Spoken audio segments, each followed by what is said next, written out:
Everyone, good morning. Welcome to +2 accountancy class. हम लोग कर रहे थे कॉन्स्टिट्यूशन ऑफ पार्टनरशिप, जिसके अंदर हमने थर्ड चैप्टर जो था उसको शुरू किया हुआ था, change in profit sharing ratio. Goodwill उसके फीचर्स तक हमने कर लिया था। आज हम करने वाले हैं कैलकुलेशन ऑफ गुडविल।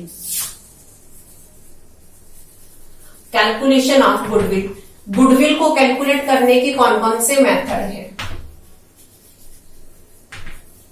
गुडविल को कैलकुलेट करने के लिए देखो बच्चे, बेसिकली वैसे तो गुडविल की एग्जैक्ट कैलकुलेशन का कोई फॉर्मूला नहीं होता, बट फिर भी कोई भी बिजनेस को जब ऐसा लगता है कि वो अपने बिजनेस को सेल करना चाहता है, उसे अपने गुडविल की एक फिक्स वैल्यू को डिसाइड करना है, तो उस वैल्यू को डिसाइड करने के लिए अलग अलग जो स्टैंडर्ड्स हैं वो बनाए हुए हैं।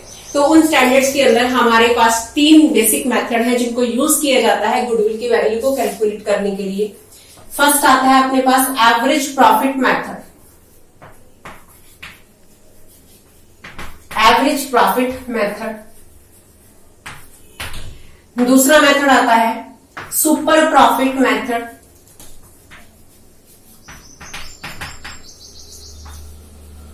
और तीसरा मेथड है अपने पास capitalisation method.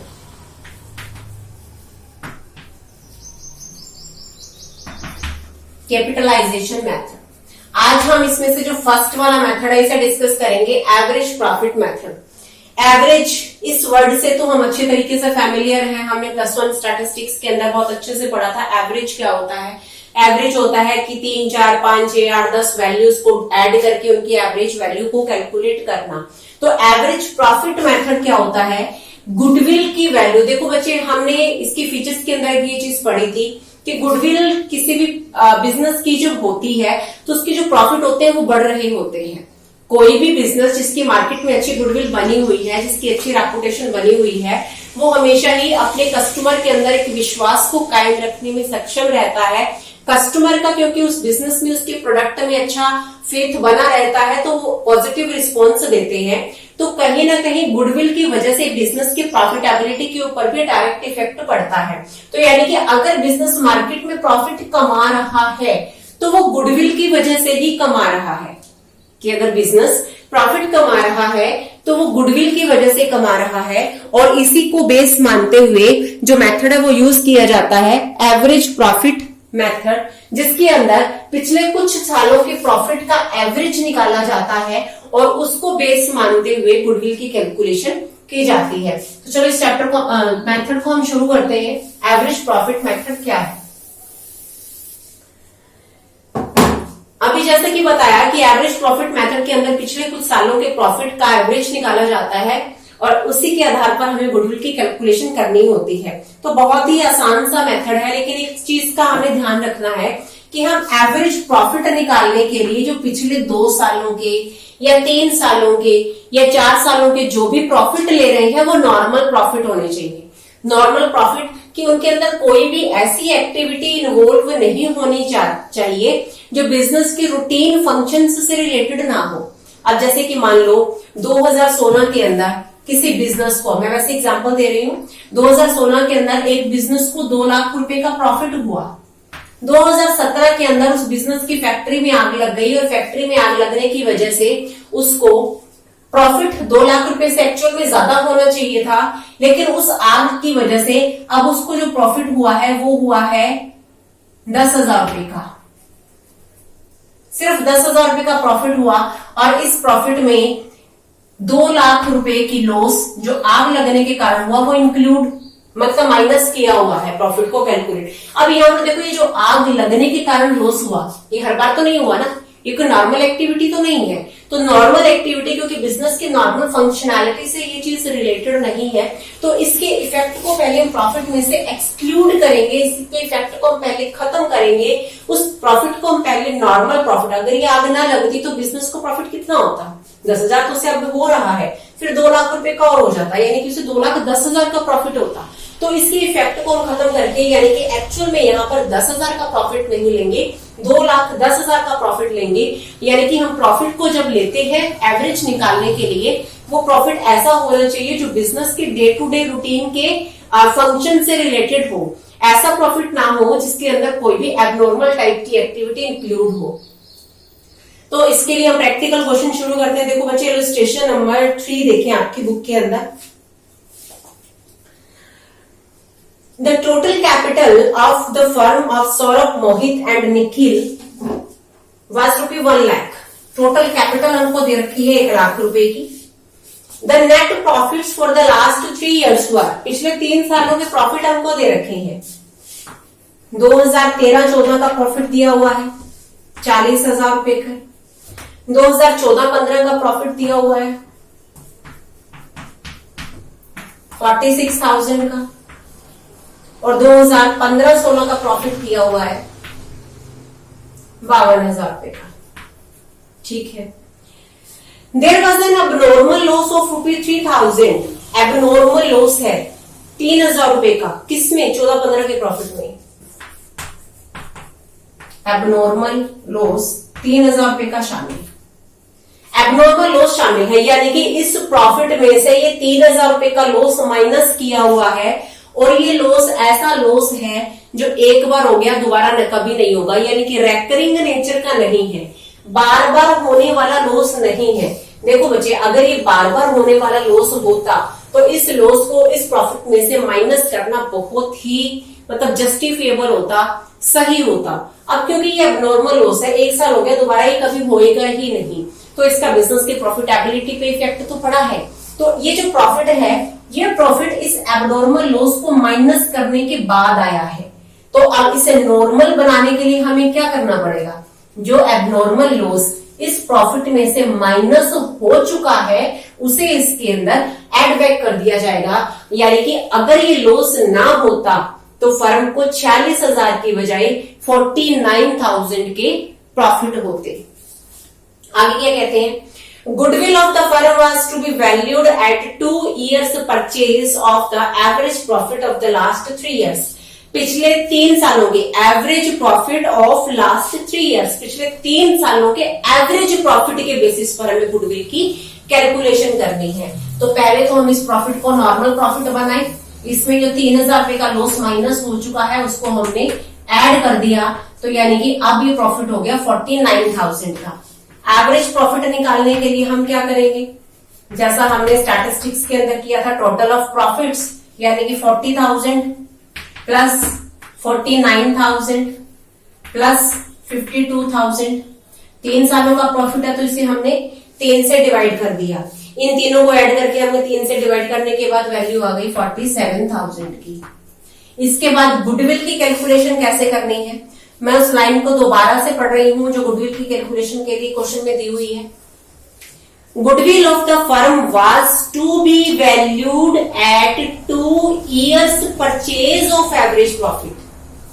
2 years purchase of average profit, जो एवरेज प्रॉफिट हमको दे रखा है उसके 2 सालों के प्रॉफिट के बराबर, उसके 2 सालों के प्रॉफिट के बराबर हमने गुडविल की कैलकुलेशन करनी है। तो 47,000 को हमने 2 से मल्टीप्लाई किया, तो यानी कि फर्म की जो गुडविल है वो 94,000 की होगी। क्वेश्चन नंबर 4 देखिए, इससे नेक्स्ट क्वेश्चन है। Meena purchased Simi's business from 1 April 2018। 2018 को बिजनेस परचेज कर लिया गया, ठीक है। कहते हैं the profits disclosed by Simi's business for the last 3 years were as follow. Meena Simi के बिजनेस को परचेज कर रही है और सिमी के बिजनेस से प्रॉफिट दिखाए हुए हैं पिछले 3 सालों के। देख लेते हैं कौन कौन से हैं।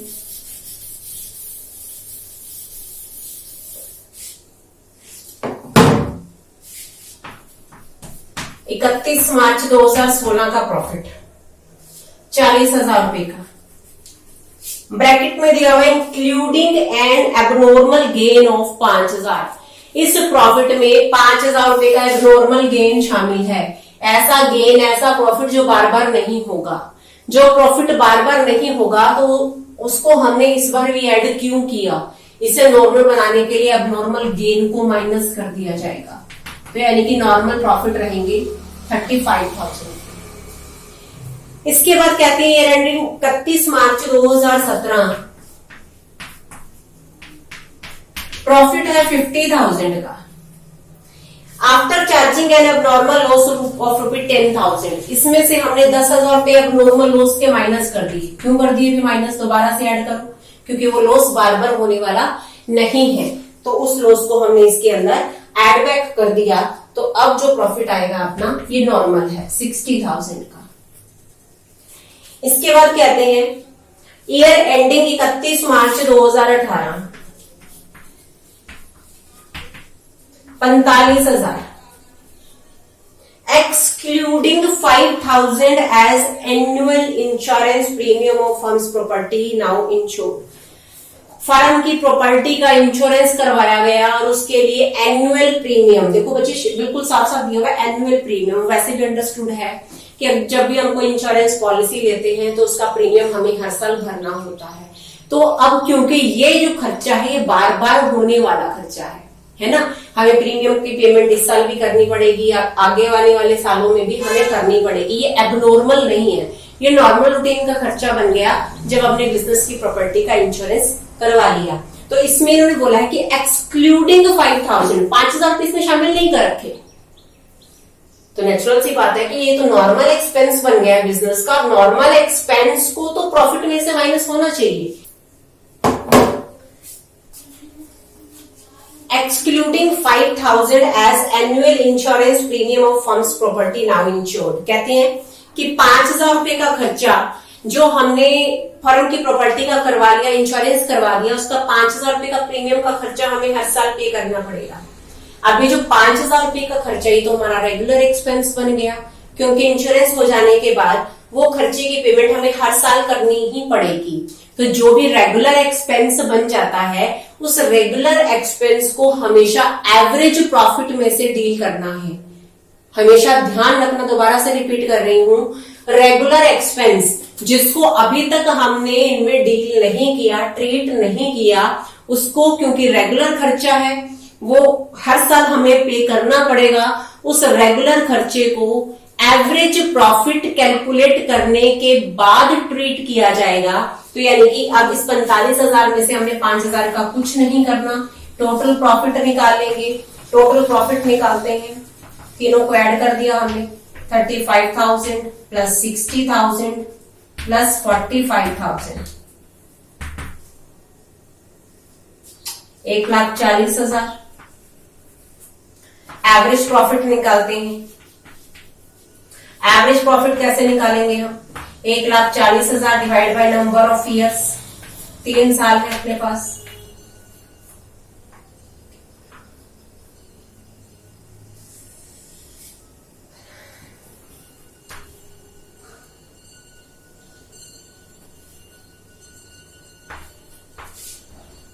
₹46,666, 667 हम कर लेंगे इसे।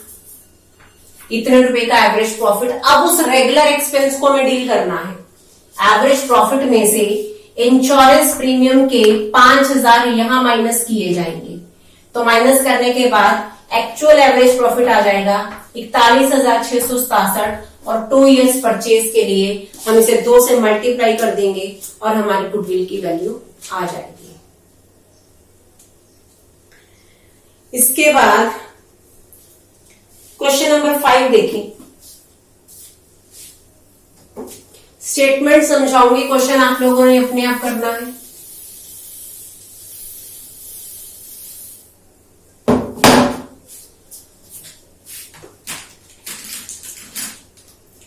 A and B are partner in a firm sharing profit in the ratio of 2:1।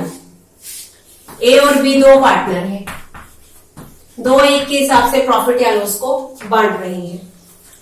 They decide to take C into partnership for 1/5 share on 1 April 2017।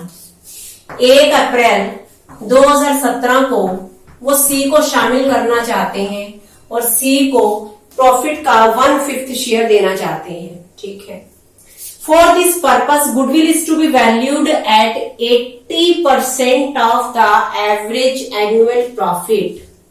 Goodwill की कैलकुलेशन करनी है एवरेज प्रॉफिट के 80% के बराबर। अब एवरेज प्रॉफिट कितने सालों का लेना है? Average annual profit of the previous 3 और 4 years whichever is higher. पिछले 3 सालों का या पिछले 4 सालों का एवरेज प्रॉफिट जो दोनों में से ज्यादा हो। अब हमें प्रॉफिट देखो बच्चे कौन कौन से दे रखे हैं। प्रॉफिट हमको दे रखे हैं 31 मार्च 14 का प्रॉफिट है 98,000। 31 मार्च 15 का प्रॉफिट है 80,000। 31 मार्च 16 का प्रॉफिट है 76,000। 31 मार्च 17 का प्रॉफिट है 1,20,000। क्वेश्चन की स्टेटमेंट को मैं दोबारा एक बार रिपीट करती हूँ। एवरेज प्रॉफिट लेने हैं पिछले 3 सालों के या पिछले 4 सालों के जो ज्यादा हो। अब पिछले 3 साल देखो बच्चे कब बनेंगे। हमने सी को एडमिशन दिया 2017 1 अप्रैल, तो इसके केस में हमारा पिछला साल कब बना। पिछला साल बना अपना 31 मार्च 2017 को खत्म हो गया, ठीक है। उससे पिछला साल कब खत्म हुआ 2016 को। उससे पिछला साल कब खत्म हुआ 2015 को। उससे पिछला साल कब खत्म हुआ 2014 को। अब बच्चे पता क्या करेंगे, बच्चे देखेंगे कि हमको ये प्रॉफिट दे रखे हैं, अंधाधुंध इन तीनों का एवरेज निकाल दी, इन चारों की एवरेज निकाल दी और उसके बाद उनको कंपेयर कर दिया। नहीं बच्चे ऐसे नहीं, दिमाग से काम लेना है। इन्होंने बोला है कि पिछले 3 सालों के एवरेज प्रॉफिट, तो पिछले 3 साल कौन कौन से हुए 2017, 16 और 15 यही हुए ना 3 साल। तो यानी कि हमें प्रॉफिट निकालना है इन 3 सालों का। एवरेज प्रॉफिट इन 3 सालों का निकाला जाएगा या पिछले 4 सालों का, यानी कि या इन चारों का जो दोनों में से ज्यादा हो। तो हम केस कर लेते हैं। Case first, average profit of last 3 years, इन तीनों को हमने ऐड कर दिया। 80,000 प्लस 76,000 प्लस 1,20,000 डिवाइड बाई 3। इसकी कैलकुलेशन कर लेंगे। केस 2 के अंदर क्या करेंगे हम, इन चारों को ऐड करेंगे। 98,000 प्लस 80,000 प्लस 76,000 प्लस 120,000 और डिवाइड बाय, क्योंकि ये 4 सालों का प्रॉफिट है तो डिवाइड करेंगे हम इसे 4 से। तो ऐसा करने के बाद पहले केस में अपने पास प्रॉफिट आ गया 92,000 का और दूसरे केस में प्रॉफिट आ गया 93,500 का। क्वेश्चन की स्टेटमेंट कहती है जो दोनों में से ज्यादा हो, तो ज्यादा प्रॉफिट तो ये 93,500। तो अब हमें गुडविल की कैलकुलेशन करनी है। क्वेश्चन की स्टेटमेंट कहती है कि जो दोनों में से ज्यादा एवरेज प्रॉफिट होगा उसके 80% के बराबर हमें गुडविल की कैलकुलेशन करनी है। तो यहां पर देखो बच्चे गुडविल कितने बनी, जो दोनों में से ज्यादा है 93,500 ज्यादा है, इसके 80% के बराबर। तो ये वैल्यू कैलकुलेट कर लेंगे, यानी कि मल्टीप्लाई बाय 80 डिवाइड बाय 100 करके जो वैल्यू आएगी वो अपनी गुडविल की वैल्यू आएगी। इसके बाद नेक्स्ट क्वेश्चन नंबर 6 हमको दिया हुआ है। ये बच्चे आप लोग अपने आप करोगे। अगर कोई दिक्कत आती है तो आप मुझे कांटेक्ट कर सकते हैं, आप मुझसे प्रॉब्लम पूछ सकते हैं अगर आपको ये क्वेश्चन नहीं होता। नेक्स्ट मेथड अपने पास आता है वेटेड एवरेज प्रॉफिट मेथड, ही हम कल डिस्कस करेंगे। आज की क्लास में इतना ही। अच्छे से आप लोगों ने इसकी प्रैक्टिस करनी है। Thank you everyone.